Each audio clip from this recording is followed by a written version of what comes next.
pupunta kami ngayon kay Nanay Corazon kasi hindi namin siya inabutan sa ospital. Nakita ko sa post na balitaan namin na nahirap sila. Ilang araw sila sa ospital, di makalabas. Ngayon bigyan natin ng konting tulong.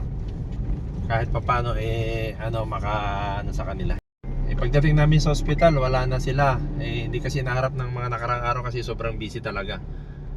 Ngayon, nung pagpunta namin, wala na sila. Hanapin na lang namin para kahit papaano inabutan kasi sila ng Pasko sa ospital na talagang walang-wala.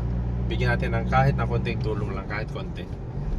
Hanapin natin sa Barangay Pakilan. Balita ko sa Purok 5 na call daw yan. Hanapan na lang natin para may bigay itong konti.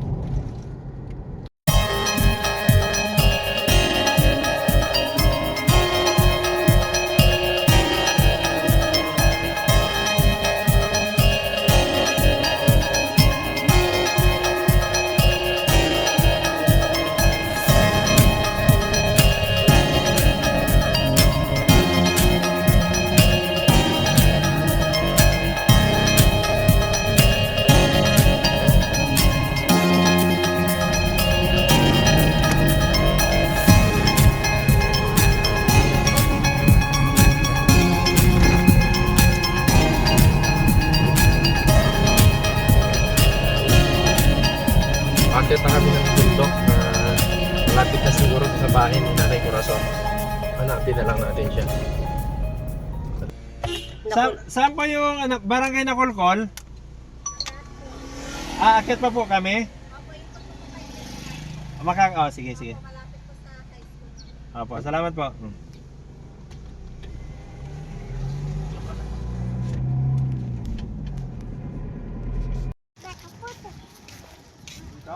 Apa, dan po.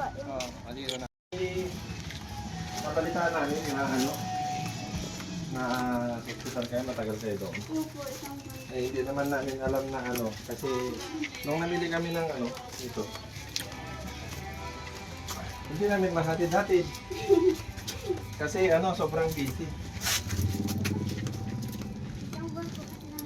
Matagal kayo sa hospital? May barok po.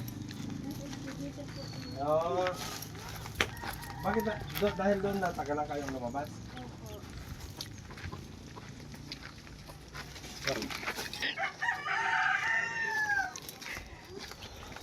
Ito po. Ma'am, si po kayo si Emily na. Opo.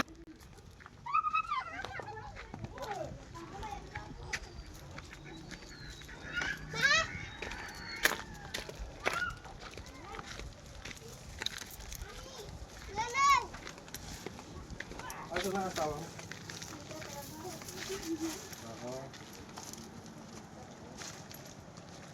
Sobrang tagal na kung isang buwan kayo sa hospital.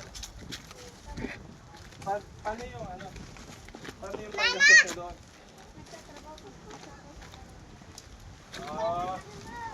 Ito bahay nyo? Sige, ito lang yan. Tayong araw po.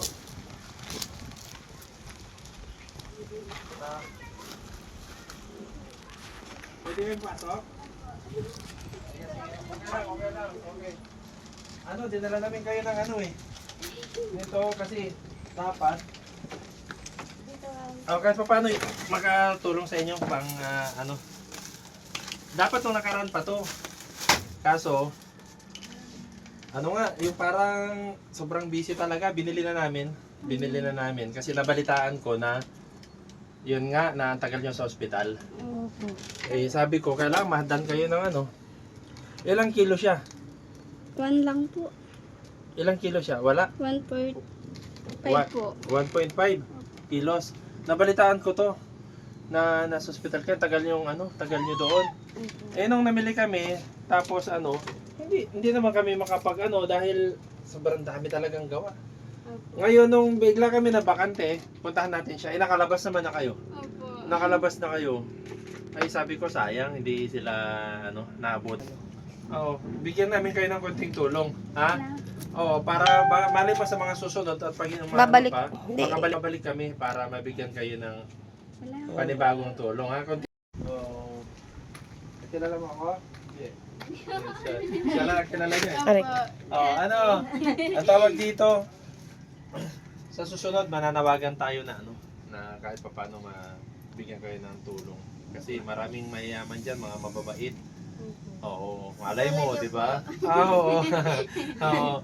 So, talagang kami sinadya talaga namin kayo. Kasi yun yung ano namin.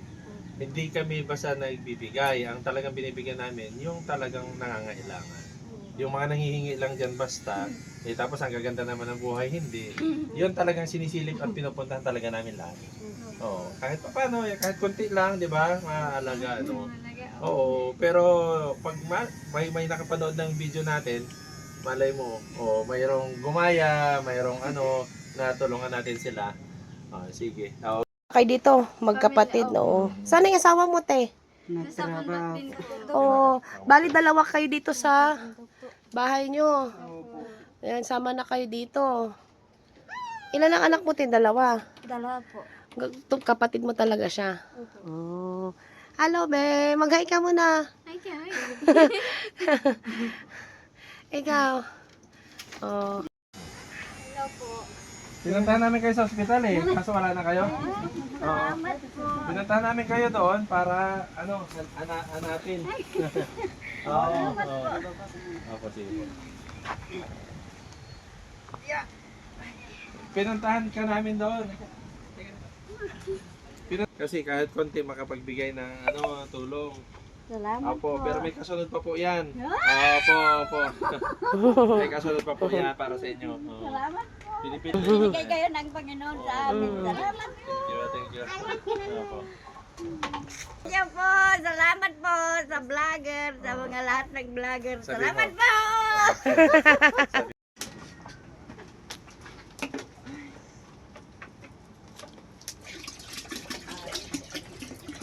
Yung masarap na yun, ang sarap ka magkaramdam ng masaya kayo. Kasi kami, kumbaga yung kaya namin, ang sarap sa pagkaramdam ng ibigay sa taong yung masaya ba? Kasi yung iba, wala.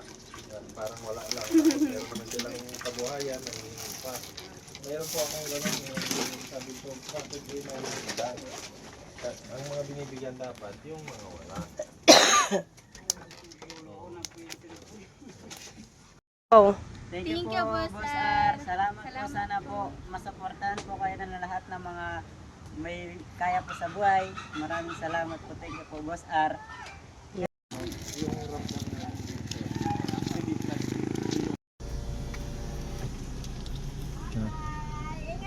Sige po.